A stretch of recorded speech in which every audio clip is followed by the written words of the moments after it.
আমি নুসি, এবার এইচএসসি দিলাম, ফলাফলের অপেক্ষায় আছি। টিউশনি করি আর একটা এনজিওতে চাকরি করি। বাবা নেই, বাবা মারা গেছে আমি অষ্টম শ্রেণীতে থাকতে। আমার আজও মনে আছে, সেদিন ছিল জানুয়ারির 16 তারিখ। আমি সপ্তম শ্রেণী থেকে চতুর্থ স্থান অধিকার করে অষ্টম শ্রেণীতে উঠলাম। বলাই তো হলো না আপনাদের, আমরা দুই বোন, আমি বড় আর আমার ছোট একটা বোন আছে। সে তখন তৃতীয় শ্রেণী থেকে প্রথম হয়ে চতুর্থ শ্রেণীতে উঠলো। বাবা তখন আমার বোনের রেজাল্ট দেখে খুব খুশি হলো আর আমাকে বললো, এটা কি রেজাল্ট করলি? সেদিন বাবা ওকে 40 টাকা দামের কোন আইসক্রিম খাওয়ালো, আমাকে দিল না, কারণ আমার রেজাল্ট প্রথম আসেনি তাই। কিন্তু পরের দিন আমাকেও দিল। খুব বেশি সময় না, 2014-এর কথা। তখন আমাদের কাছে 40 টাকার কোন আইসক্রিম ছিল খুবই প্রিয় আর খুবই দামি কিছু। এটা বাবা সবসময় দিত না, আমরা ভালো কোনো কিছু করলে দিত, যেমন সেটা রেজাল্ট বা কোনো কিছুতে ভালো করলে। আমাদের পরিবারটা তেমন বড় ছিল না, এক রুমের একটা একচালা বাসা থাকতাম বস্তিতে, যা আমাদের কাছে কলোনি নামে পরিচিত। 4 জন মাত্র সদস্য ছিল আমাদের পরিবারের। তেমন বিলাসিতা ছিল না, তেমন কোনো ফার্নিচার বা কোনো দামি কাপড় চোপড়ও ছিল না, মধ্যবিত্ত ছিলাম। কিন্তু অভাব ছিল না, খুব ভালো খেতাম। আমাদের কাছে ভালো বলতে মাছ ভাত সবজি খাবার। বাবা সবসময় 2 হাত ভর্তি বাজার করে আনতো, আর কমলা আম এগুলো বেশি কিনতো, অন্য ফল তেমন কিনতো না। বাবা সারাদিন বাসায় থাকতো আর ফোনে কথা বলতো। বাবাকে বাজার ছাড়া তেমন কোনো কাজে যেতে দেখতাম না। বাবা ছিলেন খুব সচেতন মানুষ, শিক্ষিত আর খুব গম্ভীর টাইপের। আমরা বাবাকে খুব ভয় পেতাম। আবার বাবার কাছে আমাদের যত আবদার ছিল, মাও আমাদের খুব ভালোবাসতো, আদর করত, তবে সেটা পড়ালেখা ঠিক রাখলে, তাছাড়া আর কিছুই না।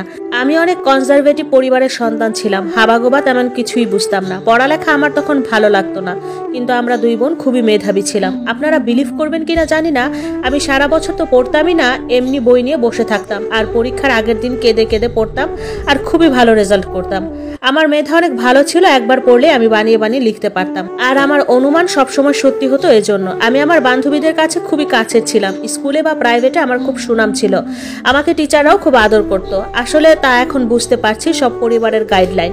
জীবনের এ সময় এসে বুঝতে পারলাম, পরিবারের ছায়া যদি ঠিক হয় তাহলে সব ঠিক। আমি তো বললামই, বাবা খুব সচেতন। তখন থেকে আমার পরিবারের কথা ছিল, জীবনে পড়ালেখা ছাড়া কিছুই নেই, আর এটাই জীবনের সুখে থাকার অংশ। আমাদের কাছে জীবনের মানে ছিল বিলাসিতা, ছিল স্কুলে যাওয়ার সময় 5 টাকা টিফিনে বাসায় আসা। বাসার একটু দূরে একটা টিনের মার্কেট ছিল, ওটা থেকে গিয়ে ঈদের জামা কাপড় কেনা আর টিভি দেখা, খাওয়া, ঘুমানো, আর কিছুই বুঝতাম না। আমাদের বাবা আমাদের কোনো কিছুই খোলাখুলি বলতো না, খুব ভয় পেতাম বাবাকে, তবে ভালোবাসতাম। আমাদের নানার বাড়ি, ওটাই আমাদের একমাত্র বেড়াতে যাওয়ার ঠিকানা ছিল। আমাদের কোনো দাদার বাড়ি ছিল কিনা তখন জানতামই না, আর জিজ্ঞাসা করতাম না, ভয় পেতাম। ফুফু, চাচা, দাদা, দাদি কখনো দেখিনি, আর আছে কিনা জানতামও না। আপনারা হয়তো জেনে অবাক হবেন যে আমি অষ্টম শ্রেণী পড়া অবস্থা পর্যন্ত জানতামই না বাবা কি করে। বাবাকে জিজ্ঞাসা করলে বলতো ব্যবসা, এতটুকুই। আর কেউ জিজ্ঞাসা করলে আমাকে, আমি তাই বলতাম। চিন্তা করেন আপনারা আমি কেমন হাবাগোবা ছিলাম, ভাবলেই হাসি আসে। আমি তখন কখনো কোনো রেস্টুরেন্টে যাইনি, কখনো মাইক্রোতেও চড়িনি, শুধু নানু বাড়ি যেতাম বাসে করে, আর কোথাও গেলে রিক্সা, সিএনজি। আসলে তখন আমরা জানতাম চিটাগাঙে শুধু আমরা থাকি, আর আমাদের এই শহরে কেউ নেই। আমার বাবা কখনো আমাদের সাথে নানু বাড়ি যেত না, শুধু মা, আমি আর বোন যেতাম। বাবা কখনো কোনো অনুষ্ঠান কিংবা কারো মৃত্যুতেও যেত না। সবাই জিজ্ঞাসা করলে মা তা কৌশলে এড়িয়ে যেত। আমার নানা বাড়িও তেমন পয়সাওয়ালা ছিল না। আমরা গেলে মা বাজারের টাকা দিত, নানুদের তা দিয়ে বাজার করতো, আর আমরা তা খেতাম। কয়েকদিন থাকতাম, আবার বাসায় চলে আসতাম। আমার নানুর বাড়ি খুবই ভালো লাগতো, কারণ ওটা গ্রামে ছিল, উঠান ছিল, অনেক ভালো লাগতো। আসতে চাইতাম না, আসার সময় কান্না করতাম। আমার নানু আমাদের খুবই আদর করত, এখনো করে। বাবা প্রতিদিন সকালবেলা ঘুম থেকে উঠে নাস্তা নিয়ে আসতো, আমি আর আমার বোন খেতাম না, কারণ আমাদের ভালো লাগতো না নাস্তা।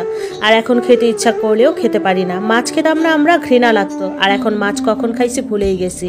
ও আর একটা কথা বলা হলো না, বাবা মাঝে বাহির থেকে এসে কতগুলো ছোট ছোট কাগজ পড়তো, তা আমাদের ধরতে দিত না, আর তাতে আরবি লেখা থাকতো, সাপ কিংবা পুতুলের ছবি থাকতো, আর তার গায়ে আরবি লেখা থাকতো, আর বাবা তা পড়তো। একদিন মায়ের কাছ থেকে শুনলাম এটার নাম তাবিজ।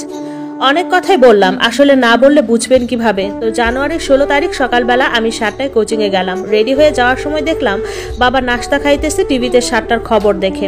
আমি সেদিন সকালে বাবার সাথে কোনো কথা বলিনি, কারণ সেদিন কোচিংয়ে যেতে দেরি হয়ে যাইতেছিল। মা বাইরে পালং শাক কুটতেছিল, শীতকাল, তখন মায়ের থেকে বাহিরে শীত লাগতেছিল, তাই মা রুমে এসে বাবার পাশে শাক কুটতে বসলো। আমি বেরিয়ে গেলাম। সেদিন কোচিংয়ে স্যার আসেনি, তো আমি আর আমার বাকি সহপাঠীরা কতক্ষণ স্যারের জন্য অপেক্ষা করে বাসায় চলে আসলাম।